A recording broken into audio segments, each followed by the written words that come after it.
할렐루야. 우리 사도신경으로 신앙 고백 하나님시면서 주님 앞으로 나아갑니다.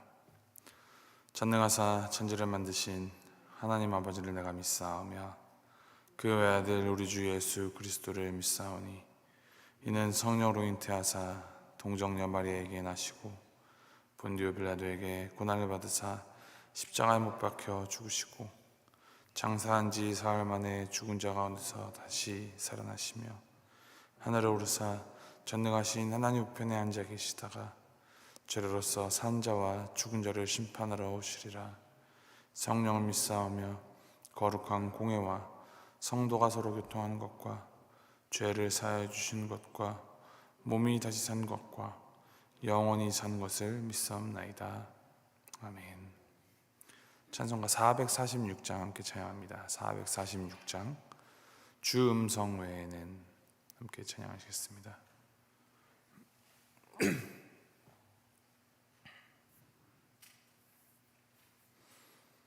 찬송가 446장 찬양하시겠습니다. 주 음성 외에는 참 기쁨 없도다.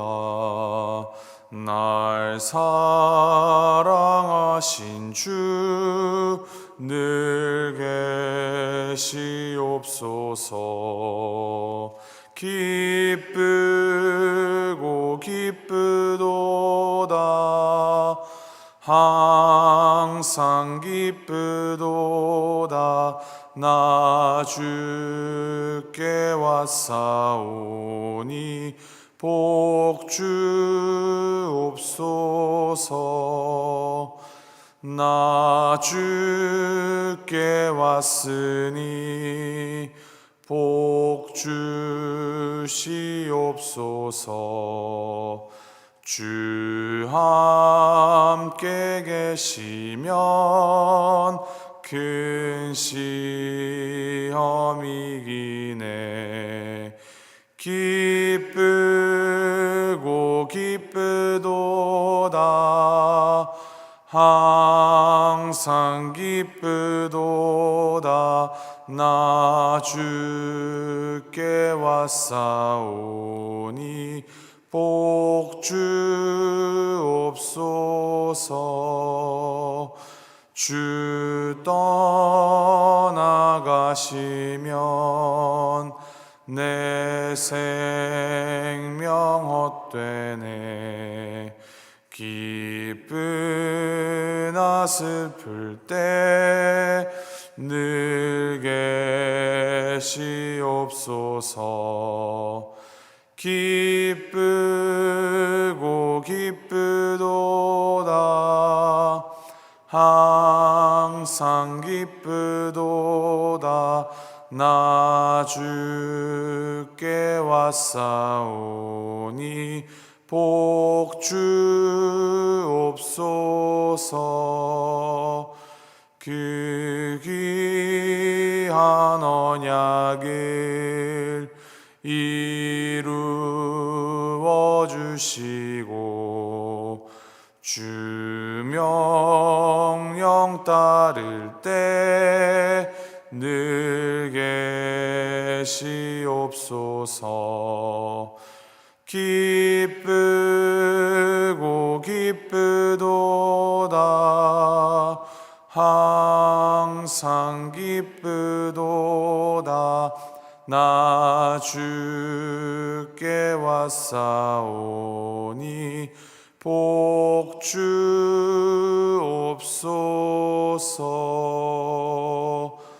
아멘.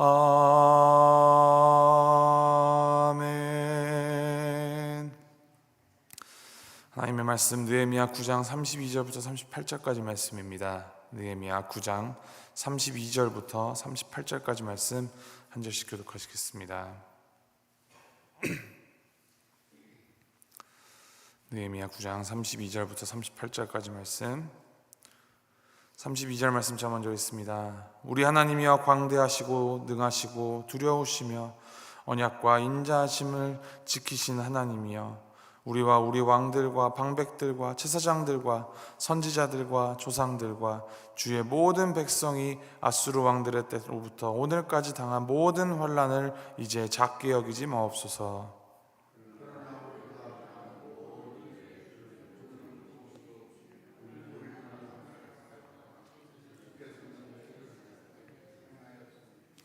우리 왕들과 방백들과 제사장들과 조상들이 주의 율법을 지키지 아니하며 주의 명령과 주께서 그들에게 경계하신 말씀을 순종하지 아니하고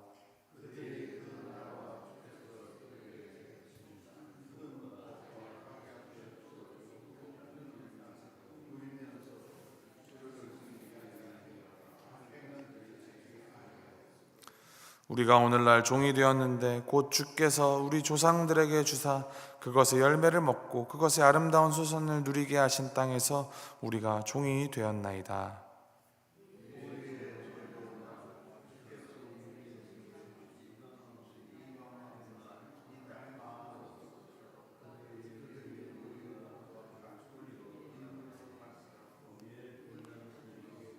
38절 함께 읽겠습니다. 우리가 이 모든 일로 말미암아 이제 견고한 언약을 세워 기록하고 우리의 방백들과 레위 사람들과 제사장들이 다 인봉하나이다 하였느니라. 아멘. 이 과거를 잊은 민족에게는 미래가 없다라는 말이 있죠. 이 과거의 실수를 바로잡고 더 나은 미래를 만들기 위해서 과거를 기억해야 하는 것은 매우 중요한 일입니다. 이 잘못을 되풀이한다면 새로운 미래를 만들어갈 수가 없습니다. 특별히 이 과거의 잘못된 일들에 대해서 바른 평가를 견지하고 같은 실수를 되풀이하지 않는 것이 바로 역사가 우리에게 주는 가르침입니다. 이 오늘 본문은 이스라엘이 과거 자신들의 어두운 역사를 상기하면서 하나님의 그 긍휼하심을 구하는 내용이 기록되어 있습니다. 함께 모인 이스라엘 백성들을 대표하여서 레위인들이 하나님을 찬양하고 기도하는 장면이 어제 본문부터 이어졌습니다. 오늘 말씀에서는 자신들의 이 조상들이 하나님을 거역한 죄악과 자신들이 하나님 앞에 저지른 잘못을 자백하고 있습니다. 그리고 그들은 자신들이 저지른 죄의 대가로 인하여서 오랜 기간 고통당하고 있음을 호소하면서 자신들이 당하고 있는 이 환난을 작게 여기지 말아달라고 주님께 간청하고 있습니다. 이 레위인들은 하나님의 긍휼하심을 구하면서 간청하는 이 장면에서 하나님을 다른 이의 하나님이 아닌 우리 하나님이라고 부르고 있습니다. 그들은 우리 하나님이여 라는 이 간절한 절규를 통하여서 고통의 상황에서 자신들을 구원해 주시리는 하나님뿐이시며 하나님만이 이스라엘의 유일한 구원자가 되심을 고백하고 있습니다. 비록 자신들은 죄인이고 허물투성이이지만 그럼에도 이스라엘은 하나님의 백성, 즉 하나님의 것이다라는 것을 드러내고 있는 것입니다. 그들은 하나님을 광대하시고 능하시고 두려우신 분이다라고 고백합니다. 이 고백은 하나님만이 온 세계의 창조주이시고 또한 온 세계를 다스리시며 통치하시는 분이심을 드러내는 것입니다. 또한 하나님은 이 언약과 인자하심을 지키시는 분이라고 고백합니다. 이 고백은 하나님과 이스라엘의 특별한 이 관계성을 드러내고 이스라엘이 하나님의 긍휼을 구할 수 있는 근거가 됩니다. 이스라엘은 하나님을 하나님으로 인정하는 것을 시작으로 자신들의 고백을 이어나갑니다. 아수르의 침략으로부터 바벨론, 메데, 페르시아에 이르기까지 오랜 세월 동안 이방 나라들의 침략으로 인한 고통받고 있다라고 합니다. 그리고 자신들이 받고 있는 이 환난이 결코 작지 않다라 이렇게 호소합니다. 하지만 이 다른 한편으로는 자신들이 겪고 있는 이 고통은 당연한 결과이다라고 고백을 하고 있습니다. 하나님은 공의로우신 분이시기 때문에 자신들이 받고 있는 심판은 정당하다라는 것입니다.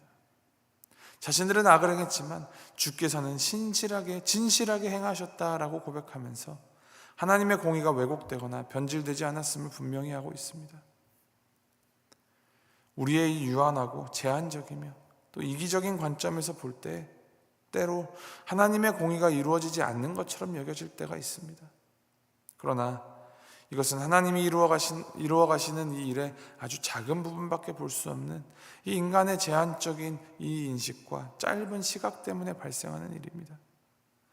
모든 상황과 환경을 아시는 하나님께서는 공의로 온 우주를 다스리고 계심을 고백하는 것, 그것이 하나님을 바로 보고 하나님을 바로 믿는 믿음입니다. 35절 말씀에 악행을 그치지 아니하였으므로 라는 표현이 나옵니다. 이 표현은 회개하지 않았다라는 뜻입니다. 그릇된 길로 행하면서도 회개하지 않고 악행을 중단하지 않는 것, 그들의 마음 중심에 하나님의 말씀이 없었기 때문입니다. 말씀이 없다라는 것은 곧 생명이 없다라는 말입니다. 만일 하나님의 말씀이 이스라엘 백성의 마음 중심의 기준으로 잘 세워져 있었다면 이스라엘 백성들은 악행을 지속할 수 없었을 것이고 회개의 자리로 그들의 삶을 돌이킬 수 있었을 것입니다. 우리의 삶의 기준이 무엇인지 점검해 보아야 하는 이유가 바로 여기 있습니다. 오늘 우리 마음의 중심에 하나님의 말씀이 없다면 이스라엘과 같이 그릇 행하게 될 것이고 그릇된 길에서 돌이키지 않는 삶을 살아가게 될 것입니다. 하나님의 뜻, 하나님의 말씀이 우리의 삶의 기준이 되어야 우리가 참된 생명을 누리며 살아가고 있다 할 수 있을 것입니다. 이 레위인들의 기도는 자신들의 현 상태를 이제 애통해야 하는 장면, 이 36절 37절에서 절정을 이루고 있습니다. 그들은 하나님께서 자유인으로 살아가도록 허락해 주신 그 땅에서 풍성한 소산을 누릴 수 있었지만 이제는 이방 왕들의 종이 되어 소산물도 빼앗기고 육체의 자유도 제한받는 비참한 삶을 살아가고 있다 합니다. 이들은 자기 자신을 종살이를 하고 있다라고 표현을 합니다. 하나님의 은혜로 인하여서 예루살렘으로 그들이 귀환하였지만 하나님을 왕으로, 하나님을 주로 섬기지 않고 다른 것을 섬기는 것은 이 노예의 신분, 종살이하고 있는 신분이다라고 고백하는 것입니다. 우리가 자유하는 법, 참된 왕 되신 그분에게 속하여 그 통치 아래 살아갈 때 우리는 참으로 자유할 수 있습니다. 하나님을 하나님으로 인정하고 하나님을 주인으로 인정하며 하나님의 뜻에 따라 순종하며 살아가는 삶이 진정한 자유의 삶입니다. 이러한 회개를 하나님 앞에 올리고 38절 말씀을 보면은 이들은 하나님 앞에서 이 견고한 언약을 세워 기록하고 인봉하는 예식으로 다시는 죄의 자리로 돌아가지 않겠노라 결단합니다. 하나님의 백성답게 살아가겠다라는 결연한 의지입니다. 잘못한 것을 나중에 와서 반성한다고 하여서 모든 것이 완전히 회복되겠습니까? 우리의 회개, 우리의 반성으로 우리가 다시 온전해지는 것이 아님을 우리는 기억해야 합니다. 못을 박은 자리에 못을 빼내도 못자국은 그대로 남아 있습니다. 그러나 우리의 이 회개가 하나님 앞에 올려드리는 진정한 회개로 나아간다면, 하나님 앞에 합당한 회개로 나아간다면 우리의 회개가 아닌 우리 하나님께서 우리를 회복시켜 주십니다. 새살이 돋게 하시고 은혜와 사랑으로 우리를 품어주시어 새 사람으로 나아가게 하십니다. 소망 없는 우리, 깨어진 우리, 죄에 묶인 우리가 이제는 소망을 가지고 회복을 얻으며 자유를 누릴 수 있습니다. 그리고 그 길은 오직 하나님 앞에서 하나님께 순종하며 살아가는 길입니다. 이러한 삶을 살아갈 때 주님의 뜻을 행하며 살아갈 수 있고, 혹 그릇 행할 때라도 우리가 신속히 회개하며 하나님의 뜻에 맞추어서 따라 살아갈 수 있게 될 것입니다. 이것을 기억하시고 또 마음에 새기셔서 우리를 품어주시고 기다려주시며 우리에게 오라 손짓하시는 그 주님 앞으로 온전히 나아가야겠습니다. 자격 없는 죄인인 우리에게 조금의 인색함이나 아낌없이 그 모든 것을 내어주시는 하나님의 그 사랑을 알고 그 사랑 앞에 나아가 주님의 뜻을 이루며 살아가는데 이바지하는 우리가 되기를 간절히 바랍니다. 오늘 하루 우리 각자의 삶이 이 하나님 나라, 천국을 이 땅에 이루어가는 작은 편린들, 작은 파편들로 작용하는 그 삶이 되기를, 하나님과 동행하는 오늘 하루 살아가시기를 주님의 이름으로 소망하고 축복합니다. 함께 기도하시겠습니다. 하나님 아버지, 이스라엘은 오랜 기간 반복적으로 하나님의 말씀을 버렸고 하나님을 거역하는 삶을 살아갔습니다. 그들은 하나님의 말씀을 잃어버렸기 때문에 죄를 죄로 인식하지 못하고 계속 죄 가운데 머물렀음을 보았습니다. 그 결과 회개할 수도 없었고 또 고난을 당했습니다. 그러나 하나님께서는 그 하나님의 성실과 인자하심으로 이스라엘을 사랑하시고 돌보셨음을 보게 하시니 주님 감사합니다. 이스라엘은 이런 하나님의 사랑으로 자신들의 죄를 깨닫고 회개할 수 있었음을 보게 하시니 주님 감사합니다. 우리도 이 이스라엘과 같이 하나님의 말씀을 버림으로 죄 가운데 거하지 않게 하시고 혹시나 죄의 길에 있더라도 돌이켜서 회개할 수 있는 은혜를 우리에게 허락하여 주시옵소서. 하나님의 말씀을 항상 지키고 하나님의 말씀을 행하며 하나님 말씀 따라 살아가기로 결단하게 하시고 그 결단 가운데 살아가는 은혜를 우리 가운데 허락하여 주시옵소서. 감사드리며 이 모든 말씀 은혜가 풍성하신 우리 주 예수 그리스도의 이름으로 기도합니다. 아멘. 하늘에 계신 우리 아버지여, 이름이 거룩히 여김을 받으시오며 나라의 마옵시며 뜻이 하늘에서 이룬 것 같이 땅에서도 이루어지이다. 오늘날 우리에게 일용할 양식을 주옵시고 우리가 우리에게 죄 지은 자를 사하여 준 것 같이 우리의 죄를 사하여 주옵시고 우리를 시험에 들게 하지 마옵시고 다만 악에서 구하옵소서. 대개 나라와 권세와 영광이 아버지께 영원히 있사옵나이다. 아멘.